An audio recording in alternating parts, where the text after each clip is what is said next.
कहानी है हाथी और बकरी की सूझबूझ। किसी जंगल में एक हाथी और एक बकरी रहते थे। दोनों बहुत पक्के दोस्त थे। दोनों साथ मिलकर हर दिन खाने की तलाश करते और साथ में ही खाते थे। एक दिन दोनों खाने की तलाश में अपने जंगल से बहुत दूर निकल गए। वहां उन्हें एक तालाब मिला। उसी तालाब के किनारे एक बेर का पेड़ था। बेर का पेड़ देखकर हाथी और बकरी बहुत खुश हुए। वह दोनों बेर के पेड़ के पास गए।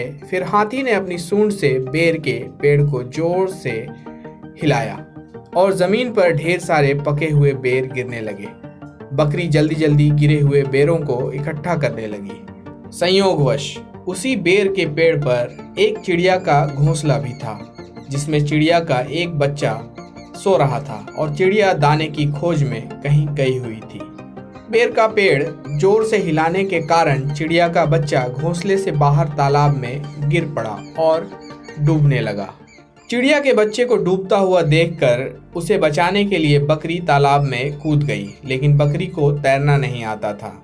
इस वजह से वह भी तालाब में डूबने लगी। बकरी को डूबता हुआ देख हाथी भी तालाब में कूद गया और उसने चिड़िया के बच्चे और बकरी दोनों को डूबने से बचा लिया। इतने में चिड़िया भी वहां पर आ गई थी और वह अपने बच्चे को सही सलामत देखकर बहुत खुश हुई। उसने हाथी और बकरी को इसी तालाब और बेर के पेड़ के पास रहने के लिए कहा। तब से हाथी और बकरी भी चिड़िया के साथ उस बेर के पेड़ के नीचे रहने लगे।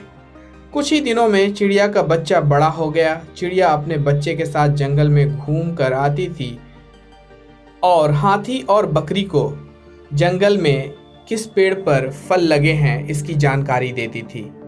इस तरह हाथी, बकरी और चिड़िया मजे में रहते और खाते पीते थे। कहानी से सीख, हमें किसी का बुरा नहीं करना चाहिए। अगर हमारी गलती से किसी को परेशानी होती है तो उस गलती को सुधारना चाहिए और एक दूसरे की मदद करनी चाहिए। दोस्तों, आपको ये कहानी कैसी लगी हमें कमेंट करके बताएं। कहानी को लाइक करें, शेयर करें और इसी तरह की रोचक कहानियों को सुनने के लिए मेरे चैनल को सब्सक्राइब करें। धन्यवाद।